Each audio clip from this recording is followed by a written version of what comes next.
Well, hey, it's I think been a successful first half of what we've accomplished here in the House, and that's in large part due to the efforts of those behind me, the leadership team for this caucus, and our members that have stood fast in protecting a conservative agenda, passing good bills that protect Missouri farmers, protecting Missourians from increasing tax burdens, protecting Missourians from violent crime. The list can go on, and we're going to continue to do that as we move forward into the next half. When we get back on the 20th, to continue to work towards protecting victims of crime, protecting citizens from undue burden of taxation, continuing to work on workforce development, passing a fiscally responsible conservative budget, and looking at tax cuts. And along with, there's another thing out there, the sports bill, so sports betting. So we still have a few things we want to accomplish that were outlined in the beginning of the year, but we've made steadfast improvements on where we want to be, and I'm proud of everybody behind me to do that. Happy to take any questions. Response on the ruling on SAFA that took place 2 days ago. Well, that's before the courts. It was the appellate court. I assume it will be appealed one more time to the Supreme Court, so I'm going to defer a judgment on that until it's run its course through the judicial process. The thing that happened this week were the school testing numbers that came out. Can I get your reaction to that, and whether you think they're going to have an impact on that debate this session? I think they already have. I think they continue to have. I think we need to give more opportunity for our children. After all, it's for our children. I think it's appalling that so many schools are failing. I think we have to look at ourselves and see what we can do to make improvements on the educational system. And I applaud Brad Pollitt, Representative Pollitt, for passing open enrollment this week. Got by with 85 votes. I think it's a step in the right direction.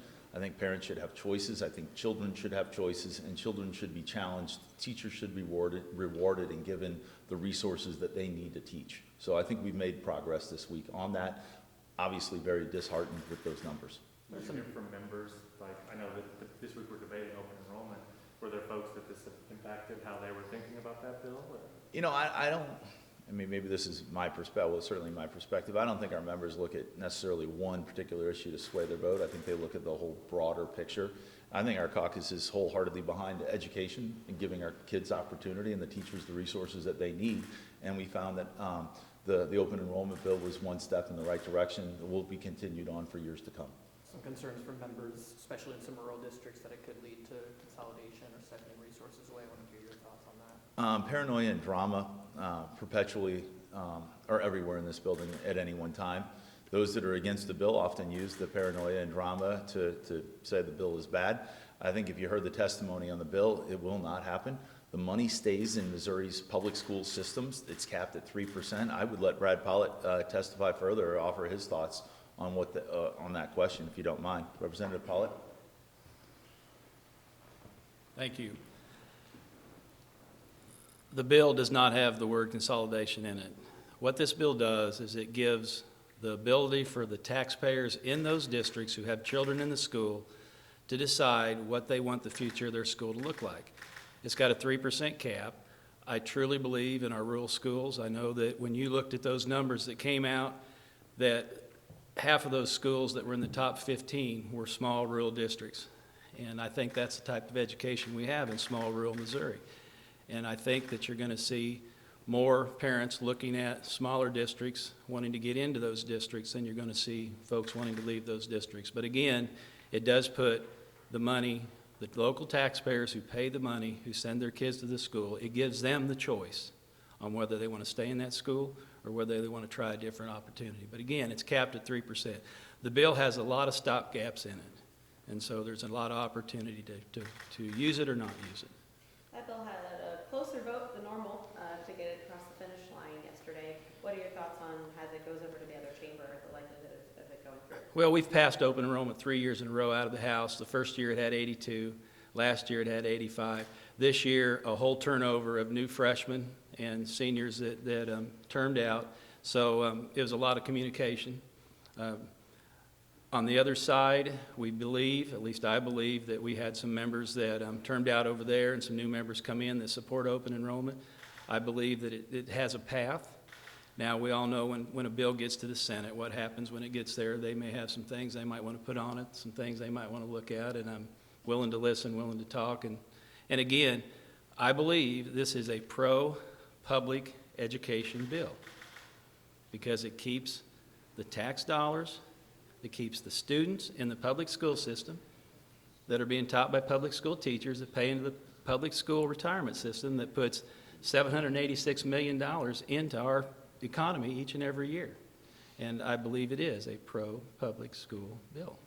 What's the deal with the carve-out on, what is it, Hickman Mills, or whatever district that is? Yeah, Hickman Mills was asked for a carve-out. Their representative asked me 2 years ago for that carve-out. One of the reasons that I did that is that they were a district that was provisionally accredited, that were working toward accreditation, that had shown me statistics that they were improving. They passed a local levy that increased their teacher salaries to the point where I believe that Hickman Mills may have the highest teacher salaries in that area. And I can't comment on this too much, but I read yesterday where they'd actually did something else that kind of extended their school day. So in my opinion, they had proven that they were working extremely hard to try to become accredited with full accreditation. And I agreed to opt them out for a couple years to make sure that they would have that opportunity to get that success. There aren't any St. Louis area school districts that would be exempted from this. Yeah, as far as I'm not an expert on the DSEG laws. I turned that over to our attorneys that are in this group that are experts. And the bill does say that if you're under a DSEG order, then you'll follow the DSEG laws. Now, my understanding is, again, that there's a lawsuit in St. Louis that hasn't been completed yet, and so there may be some questions on the DSEG, so I can't not answer that question. So half the session is done. What do you feel like what is something that you're most happy that you've done already so far? And then what is something that you're kind of disappointed hasn't happened yet? Well, I think that, sports betting is something that's big in this state, and when you look at the around states that have that, I know that is a goal of our caucus. I'm happy that we've been able to pass some very pro-agriculture bills. My bill last year was the Ag Omnibus bill, and I think foreign ownership of land is very important to this state.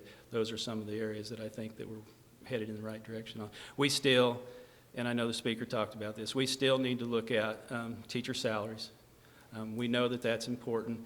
In order to improve teacher salaries, you just can't put money in a fund somewhere and each and every year have to do that. If we're going to really improve teacher salaries in this state, it has to go through the foundation formula. And the foundation formula is 17 years old. A normal foundation formula runs about 10 years.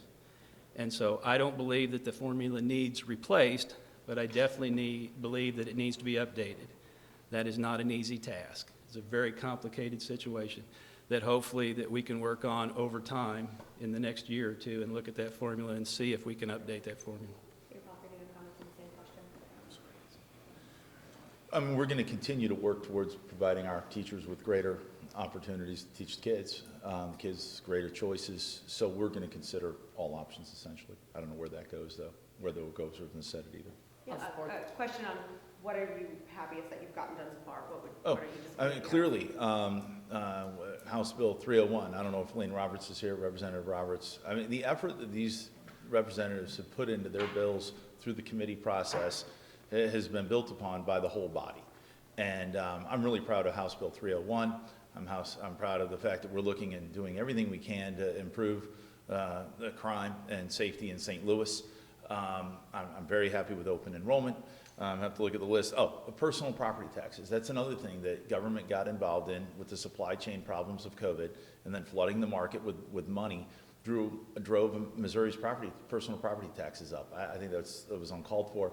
I'm really happy with the bill that came through Representative McGurl's committee to work on personal property taxes. But, the challenge is there. I think Missouri has a long way to go to continue to improve.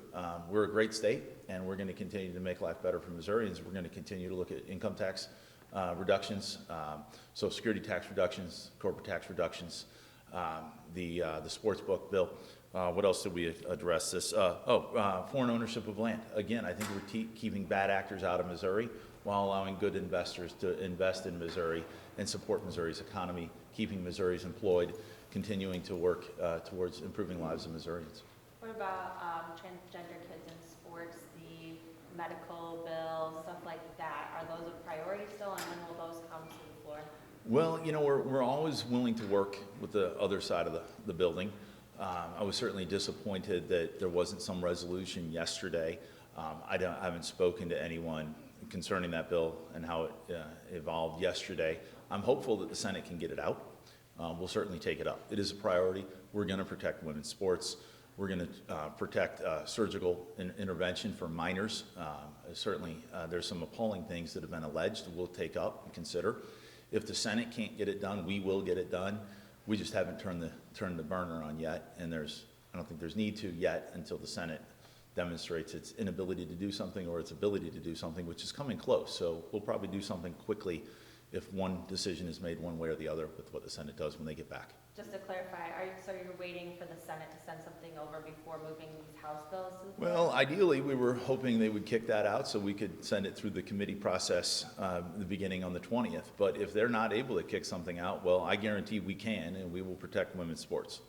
You said surgical interventions. Does that mean you're considering exempting puberty blockers or hormone therapies? I think it's all up for debate. We're looking to protect children who are minors who otherwise can't drive until they're 16, can't drink until they're 21, can't vote till they're 18. Yes. So personal property taxes, would that be like your top priority of any of the tax cut type of bills, or where does that fall? You know, I think we look at this globally, the whole universe of things, what we can do to make life better for Missourians. And certainly in November, December, when you were getting your personal property tax bills, I was flabbergasted at how much it had gone up. Can't imagine being a senior living on a fixed income and having my car value go up to higher than it was when I bought the car 5 years earlier. So I don't think government should be sort of benefiting off the tax code. I think the government should marginally live off the tax code so we can provide a good quality of life within reason and not overspend. I think we need to be good fiscal stewards of the money rather than tax the people. Sports betting, is there a plan to pass that out clean? I know in the Senate, obviously, the big issue over there is tying it to DLTs. Is there a desire to just get that through as a singular issue here? Well, I mean, ideally, we like to have single subject bills, that's still a single subject bill sort of, but, you know, I can't comment on how that takes shape on the floor. I mean, your guess is as good as mine. I've always said I support sportsbook. I filed that bill myself 5 or 6 years ago. So I like the bill, look forward to when it gets to the floor, and we'll work on it from there and send it over to the Senate. Is that another situation where you're maybe waiting on the Senate, or is it more like you'll get started on it? I think we've proven that we've been working on that bill for years, and we're going to send it over to them. Do you anticipate the governor's I-70 proposal to be scaled down in terms of price tag? The budget is certainly something that's going to be at the forefront of our minds when we return from session. Discussions with the budget chair, I think he's working right now. In terms of talking to him, talking to our caucus, talking to the body as a whole, that is an evolving process. Do you have any concerns that with the Senate going home early last night that we could get a return to the last couple of years of broken Senate, or? You know, I guess my statement has always been I deal with the sandbox that I live in. And I love this body, I love the House, I love the camaraderie. The rules are a little bit different, and I try not to intervene in something I cannot control. And therefore, I live here, and I'm happy here. So you'll never run for the Missouri Senate? I choose to keep my sanity, I think. Yes, I have a great family, so the answer is I will probably not run for state senate. But thank you, guys. I wish you all a good week off away from us, and look forward to seeing you on the 20th. Thank you.